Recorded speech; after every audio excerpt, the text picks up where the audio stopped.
Fofo, limba puta. Ah, pembe. Nasala accident grave. Accident? Ngala na kufa. Oyo ki ngala kufa. Batu basangisela nga mbongo. Batu basangisela mbongo. Oui. Oh. Na musala nyonso yo sala. Yo ba ko parler te. Parler. Yayi. Bombaka. Maman,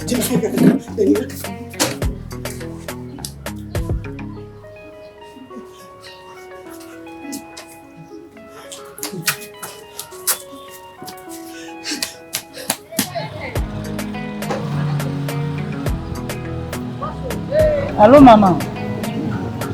Ah? Nani? Mwana nga. Ça va maman na oya siko. Bozo hôpital ni. Nazo ya ka siko. Eh, on fait pas de là non 50 $. Mwana nga kanga mbana hôpital na maman pardon. 50 $. 50 $. Mais bon tu fous ta bisoka risanga. Yo sali na mbongo. Parfait, on a charge à bana, t'es pas épargné t'es mouquet.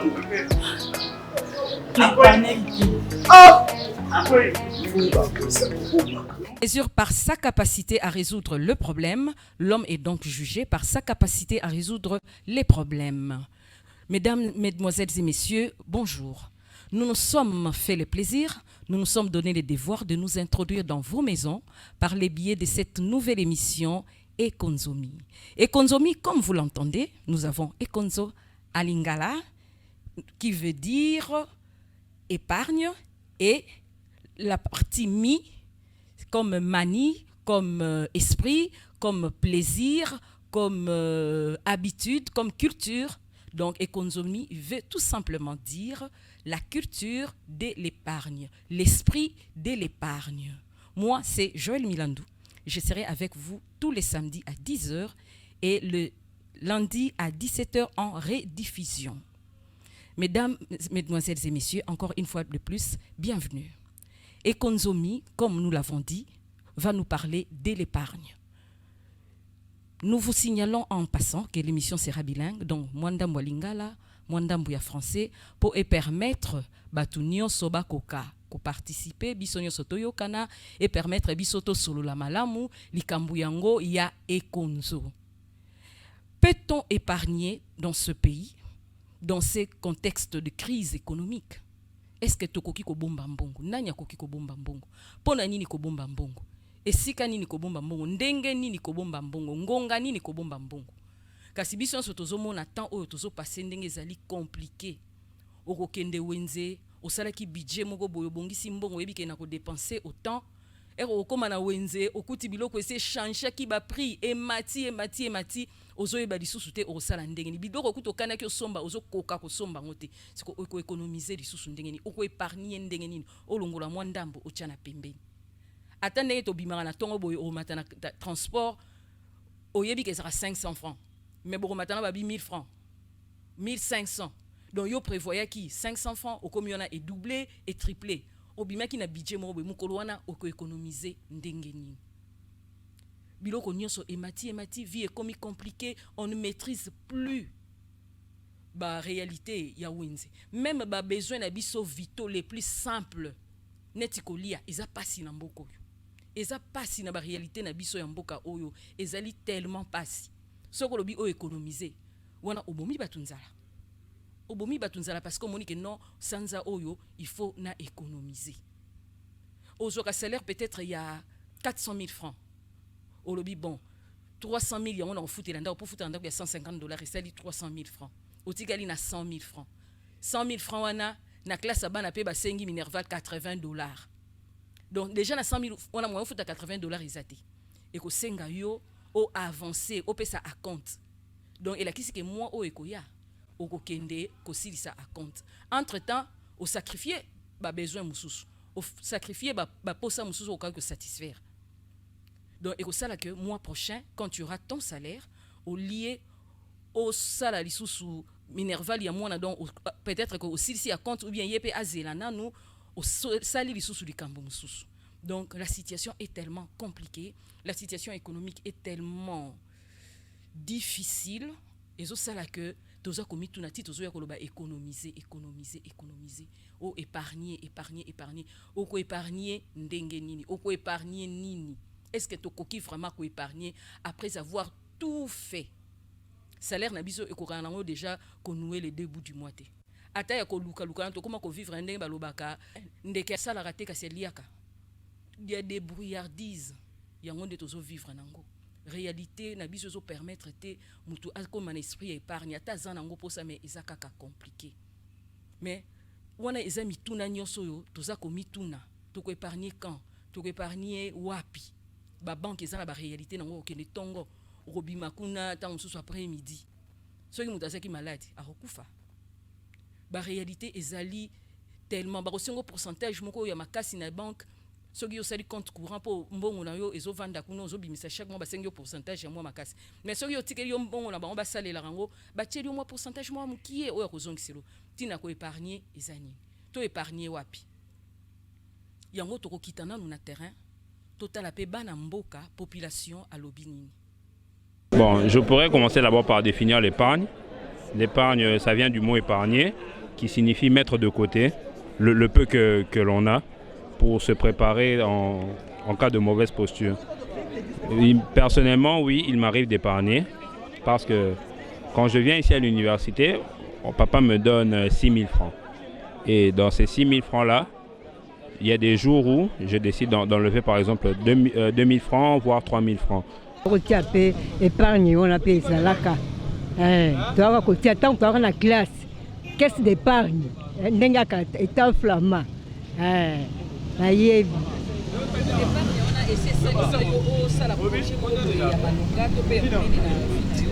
Bon, tant que tu as rappelé, tu as la classe. Moi, yo koye banane teo tikala bomba na sala bona sala bute na yebi épargne za lokola moto azosala mosala na ye azobomba mwa quelque chose na ye atie pembeni peut-être une signification mokenga na kozala koyeba yango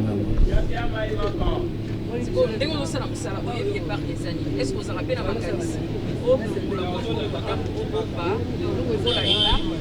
oui parce que soki moto azosala mosala nde tozosala boye soki ozala kobomba te épargner en côté on va se retrouver de l'autre côté mais ce que bon maman muke jusqu'à la fin du mois oui que na quand ça dans moi 20 000 50 100 000 avec ces 100 000 là oui que na ko sombe loko boye na ko sala ngo boye ko sunga mais brusquement bala moko boye moi yo so ala ko sala ko somba loko moko songolo pakala ko kango te mais na ko épargner ngo ce qui épargner en ta mois pendant 15 jours 20 jours vous êtes capable de somba moi quelque chose même ko ajouter marchandise na carte affaire déjà pratiqué l'épargne pendant des années et c'est ce que je suis en train de faire à chaque fois. C'est ce qui me permet aussi pour mon économie, donc c'est ce qui me fait élever en fait. Et ce que vous épargnez là, vous en faites quoi? C'est pour le sortir, le prendre un jour et faire du boom, dilapider, et ou vous vous en servez pour faire des choses plus ou moins valables? Bon, en fait, pour le moment, je suis un opérateur économique. En fait, j'ai ma petite entreprise que je suis en train de gérer. J'ai mes motos qui sont en taxi et avec cet argent, j'essaie un peu de les garder, donc je fais l'épargne en quelque sorte. Je le fais que conserver pour que je puisse continuer à acheter d'autres, de sorte que mon économie puisse aller de l'avant. C'est un peu ça. Je sais ce que c'est l'épargne, mais je n'ai pas encore pratiqué l'épargne. Je vois mes parents en pratiquer dans leurs activités et dans toute autre chose. Mais vous voyez les parents pratiquer l'épargne. Est-ce que ça vous permet ou ça leur permet de subvenir à tous vos besoins? Oui, ça leur permet de subvenir à nos besoins, le frais académique, le frais de mes petits, la maison, à manger et subvenir à d'autres petites choses.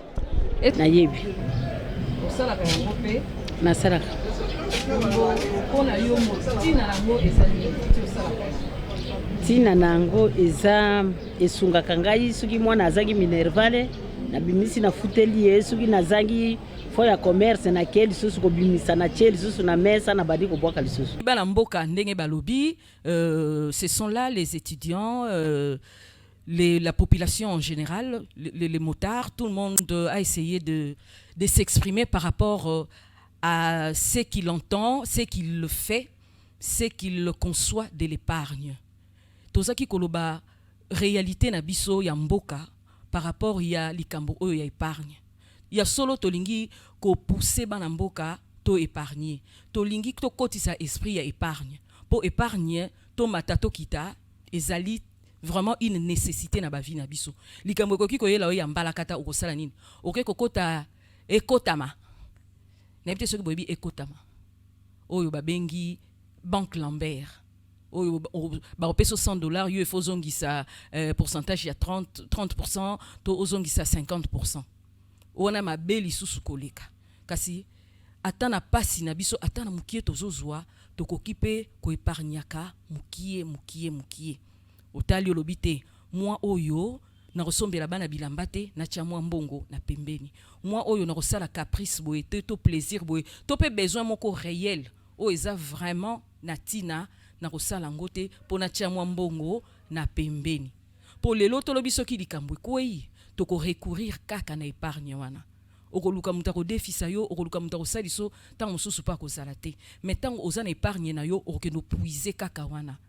Hein, na oyo pratiquement au épargner qui avec de larmes au sacrifier qui likambu boye au sacrifier qui likambu boye mais olobaki na tia mwa mbongo pembeni na tango likambu yango nde ko sunga yo yango nde ko salisa yo et ko permettre yo au résoudre problème wana.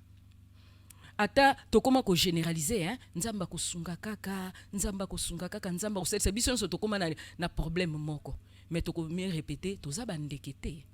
Tozali batu o tozana ba capacité tozana mayele tozali kokip kozala pe na makasi ya kokanga motema likambo songolo to pakala pour quand même to se retrouver un jour soki likambo yeli biso ya mbalakata muta kosunga biso azate épargne ko salisa biso ezaka kapona likambo ya mbalakata te ezali pe pona likambo oki ozala pe na projet ozana projet moko lobi na banda ko épargner mukie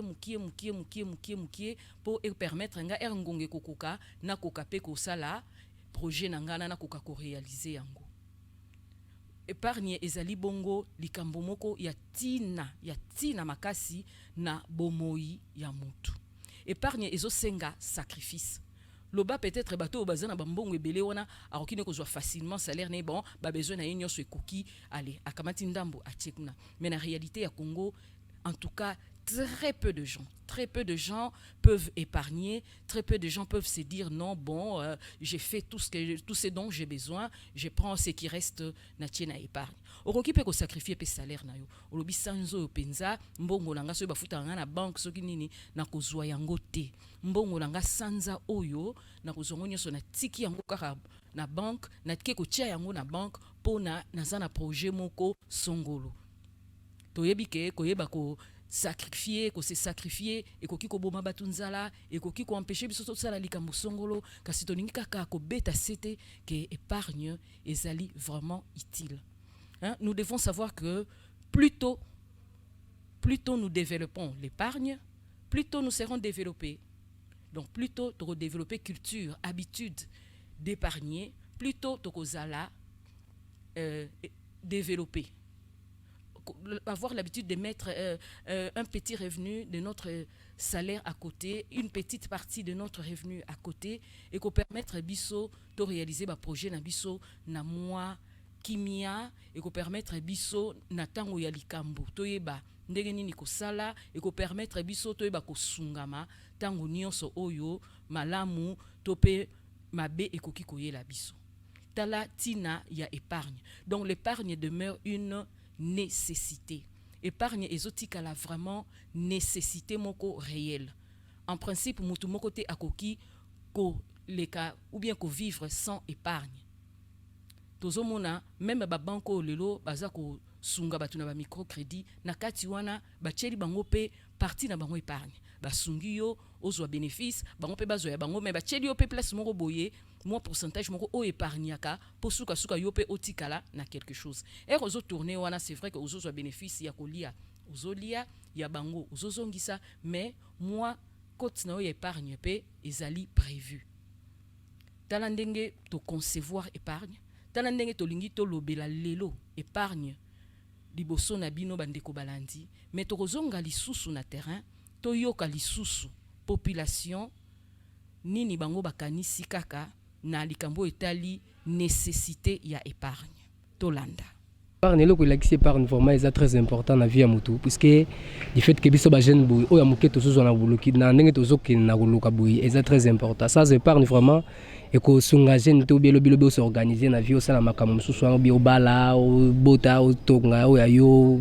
tout consort là c'est pour cela net na ngaboye na ngamusala moto oya muke na zwaka puisque mboka position nango vraiment est un peu mobulu oya muke na zozo na moto na ibia no fona lia ndambu ifunga sa na bombisa talaka ba transport mati biloko mati mais par exemple ya muke na zwa na consommer ngono so pour dire qu'avenir na ngalobi donc ezo banate et pour tabiso mon photo banda ko bongisa avenir na biso maintenant ko pour la bongisa avenir wana il fallait to banda ko bomba oya muke to zoso na musalo ne sozo sala pour permettre yo lobita oya boya obimisi yango ibimi mo quantité ebele et sungio na ba programme na yo nyonso bon na bomba mbongo po problème moko ekoya lokola problème moko ekoya esquisse to bomba mbongo po problème moko ekoya un jour soko bomba teza passe maladie classe abana foko bomba po so babengani mwana classe okeka place obomba ki o récupérer mbongo maladie ekoya kamo pe ya grave soko bomba ki okende ka place obomba ki ozu bon tina ko bomba mbongo eza pour que lobby par exemple na projet nga nazanango ceux qui par exemple bon pour ce nga naza célibataire faut s'organiser na yeba ndenge nini na koki kobala ndenge nini na koki kosomba lupangu ndenge nini na koki kosomba ata moto yanga moko donc bongo ndeko sunanga maman. Vous avez épargné pour quel but? En fait, pour les frais académiques, à des fois pour les loyers, j'épargne de plus en plus. Pour les activités personnelles et commerciales, autre chose. Et c'est vraiment important d'épargner où on peut s'en passer? Très important, plus qu'important d'ailleurs. Plus qu'important. Vous êtes de retour sur ces plateaux. Touti kota la bana mboka, lolenge nini, balobeli likambo etali nécessité ya épargne. Balobeli tina, vraiment, il y a ekonzo na bomoi ya mutu. Et nous allons encore insister, nous allons encore parler de bienfaits de l'épargne. Nous allons dire que l'épargne, c'est une garantie. Quand on a un projet, c'est une garantie. Vous avez épargné, vous avez mis un peu d'argent de côté petit à petit. Ça peut vous faire une somme qui finalement va vous permettre de réaliser votre projet. L'épargne, c'est une assurance. Une assurance, il y a na butu, na moito na butu, ozana épargne na ozana esika o oroki kokende ko puiser facilement. L'épargne, c'est en fait un recours. Recours na tango okomi na suka, obombaka, okomi tango moko boye, okoki kozala asphyxié, okoki kozala vraiment à sec, oyebi kokende kozwa avec joie, avec sourire. Et zaneti ozalaki kobomba avec beaucoup de larmes, avec sueur, okokende ko puiser yango avec joie, avec des chants d'allégresse, avec sourire parce que oyebaki kobomba. Bongo tozongi lisusu. Kota la bana mboka ba yebisa biso lolenge nini bango ba épargnaka. Tolanda. En fait, j'ai ma petite entreprise que je suis en train de gérer. J'ai mes motos qui sont en taxi. Et avec cet argent, j'essaie un peu de les garder. Donc je fais l'épargne en quelque sorte. Je le fais que conserver pour que je puisse continuer à acheter d'autres. De sorte que mon économie puisse aller de l'avant. C'est un peu ça. Qu'est-ce que vous pouvez dire à tous ceux-là qui nous suivent par rapport à l'épargne? En fait, je m'aimerais ici essayer d'interpeller la conscience de jeunes Congolais. Je sais la situation que notre pays est en train de passer. J'aurais demandé que notre conscience puisse faire. Plusieurs, ils attendent que le gouvernement puisse financer leurs projets ou que le gouvernement puisse donner l'argent. Mais on a un père qu'il ne faut pas espérer. Je demande qu'aux Congolais, que mes frères Congolais, en particulier nous les Kinois, nous devons prendre conscience. Le peu que nous avons, On n'a toujours jamais eu beaucoup d'argent dans la vie, mais le peu là peut nous aider à épargner. Donc garder même un peu, les 1%, le 2% va nous aider un jour à développer notre pays. Merci beaucoup. Par rapport à l'épargne, conseil na kopesa na ba maman, na ba papa ou ba tekaka basala commerce, il faut bomba mbongo. Pour on ne sait jamais. Okokutana likamo boy, so mbongo ezate eza passe. Faut bomba mbongo. So mon qui oza confiance ya ba banque te, ata na ndako. So mon oza confiance na ndako te, ata na ba banque. Ndetinga na épargne kala bomba na banque, na bomba pe na ndako. Po na banque na koza na posa mbongo tangu na butu. Na koke na banque te na butu wana. O na bomba ki na ndako yango eko edenga na minute wana naza dans les besoins. Merci mingi mama. Baoyo bazolanda biso, baoyo bazomona biso, bazwa makasi ya koteka, ya koluka. Soki tozeli kaka ke mutu aya kokabela yo to mutu aya kopesa yo to mutu asala eza pasi. Kaka oyo tozosala nde tokobomba nde tokosalila oyo toza na koposa. Eza malamu. Eza bien esungaka. Esungaka eza malamu. Kosala économie eza malamu ya mabete. Bon, c'est très important parce que un homme d'affaires, mutu asala musala, ce qui a épargné a évolué. Parce que épargne nde sala ka mutu a évolué. Eza na ba faire, eza na ba ambition, eza na ba projet. Parce que mutu azwaka mbongo ya koyeba kosala ba faire to kosomba eloko eza na kati ya épargne.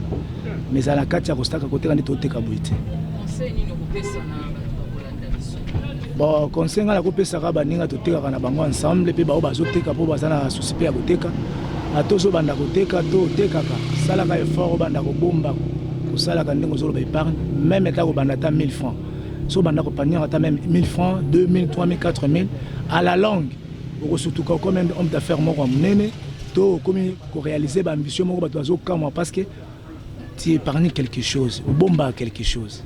Conseil en tout cas bandeko en tout cas basala effort baliaka nyonso te na monde ya lelo na ba commerce tosala bénéfice za muke mais so ozobomba esunga yo eloko bien mbongo eza pasi bien sûr ezomona pe na pasi maintenant mpona kogarde yango bien puisque nga moko so nasala yango na maboko eko balotinda kaka ifo na consommer yango vaut mieux bon mutu na mutu asala oyo aye esika bomisaka babanke eza basystème moko ebima deja ebele oke obomisa oyo aye omoni keno fo épargne yango oke na site moko boye obie banque moko boye oyo baogarde baosala banini wana oboni bomba kuna ozobomba malembe jusqu'à ce que oyo aye nde oti fo otikalaka nango puisque soki ovandi nango nyonso oyo se retrouver na baproblème so boye malamu odepense yango nyonso omona eno eza avenir ozalaka flou comme kosala te okoconseiller bango nini. En tout cas conseil nga opesa bandeko nanga vraiment épargne eza eloko apamba te eza eloko vraiment eza ya motoya na biso ba jeune donc na mutu na koloba eza très important tant na lobby eza très important parce que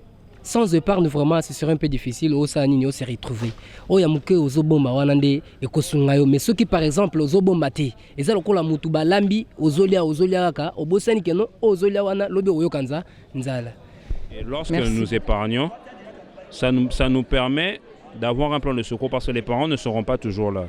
Et ici à l'université, on est confronté à beaucoup de réalités. On ne peut pas toujours demander aux parents parce que de nous-mêmes aussi, ça gêne des fois. Et moi, de mon point de vue, comme quand c'est par exemple les syllabus, étant donné que c'est 10 000 francs, le peu que j'ai là, je peux l'utiliser et en cas de manque, je peux demander à papa qu'il puisse me compléter. Donc c'est un peu ça ma conception de l'épargne. Moi, j'encouragerais les gens à épargner, surtout en ce temps parce que déjà la situation financière est difficile pour tout le monde, alors on ne peut pas dépenser l'argent à l'aveuglette comme ça. C'est toujours mieux d'épargner, d'avoir quelque chose et en cas de problème, on puise dans les réserves. Même quand on a une grande somme, même les hommes les plus riches du monde, ils cherchent toujours à accentuer leur argent. Ils ne le dépensent pas bêtement. Même Bill Gates aujourd'hui avec tout ce qu'il a, certes on se dit que pour lui dépenser par exemple $50 c'est rien, mais quelqu'un comme lui, même avec le peu qu'il a, il va toujours chercher à l'investir et afin que ça puisse beaucoup le rapporter à l'avenir. Merci. De retour sur ces plateaux, Bandeko Batali, nous avons suivi comment est-ce que la population s'est exprimée par rapport à sa façon à lui de épargner ndenge nini basalaka ba effort ndenge nini se sacrifier parce que en fait épargne eza sacrifice et pas ya mutu mon côté épargne eza vraiment pété surtout na ba réalité o ya biso ekosenga yo o se privé na eloko songolo o se privé na eloko pakala pona kaka o épargner yango ndenge tolandi bandeko na biso balobi ndenge nini bango basalaka esika nini bango ba épargnaka lolenge nini ba épargnaka tomoni wana nakanisa pe elendisi bino epesi bino pe moi mayele lolenge nini tokoki ko épargner lolenge nini tokoki pe ko appliquer réalité wana ya épargne culture wana ya épargne. C'est vrai, ils a passé, mais à la fin, au moment yo moko obombi moi mukie ndenge bandeko na biso balobaka mystique ya fourmi ozotia mukie tina suka omona ekomi moi eloko ya munene ekomi montant ya malunga oyo ekoki ko sunga yo oyo ekoki ko permettre yo osala likambo moko songolo oyo ekoki ko permettre yo o réaliser ba projet ya minene ebele babanda kaka na mukie mais lelo bakoma na makambu ya minene soki totuni bato ebele o basali makambu ya minene bakoyebisa bino ke na bandaki kaka na mukie na bandaki kaka na ndambu na bandaki kaka malembe na ndenge lelo esengaki bango décision esengaki bango volonté esengaki bango vraiment baza porter yango à cœur bayeba kokanga motema bayeba ko se sacrifier bayeba ko se priver afin que bakoma esika bakoma yango penza mingi tozaki nango ya kosolola lelo toza ko benga bino nyonso o bokoki ko travailler na biso lokola ba banque lokola ba caisse d'épargne pona tokoka kokolisa culture oyo na kati ya société na biso congolaise sinon quinoise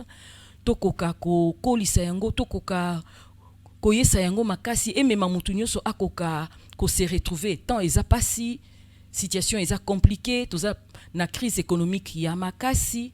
Mais ce qui moko na moko ayebi ko épargner ayebi ko kanga motema ko se priver ba plaisir mususu ko yeba ko tia mbongo na pembeni na musala nyoso salaka otekaka okendeke musala na bureau bafuta ko na fin du mois na salaire no okolongola ndambu omipesi kaka discipline eza nango facilité mais likambo bwe na osalate na mipesi discipline na longola kata $5 na tchaka na pembeni na longola kata 10 ata 20 ndengo kokokela mais olongola ka toujours un petit rien o tchaka na pembeni otekaka oyebi ke nazora bénéfice tant mususu ya na yebite 50,000 obibon na bando longola ta 5,000 na bando tchana pembeni o etikali na ke na tourner lisusu na ebotisi susu bénéfice mususu lobby to na échéance moko boye na kolongola lisusu na kotia pembeni oza na cabine oza mwana boudin ozali na ebite mwana ya vernis oza mama malewa ozali o nyonso koki kozala na ba échelon nyonso ya société okoki ko épargner. Tokomi na suka ya émission na biso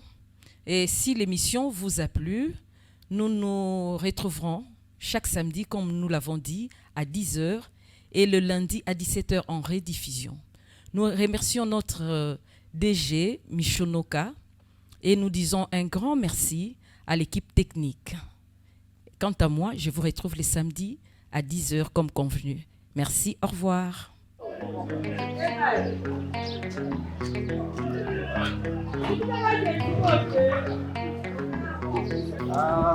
Fofo, nimba puta. Ah, bébé. Na sala accident grave. Accident. Ngala ngana kufa. Moyo ki ngala kufa. Batu basangisela nga mbongo. Batu basangisela mbongo. Oui. Oh. Na musala nyonso yo sala. Yo ba ko épargner te. Épargner. Bombaka. Non,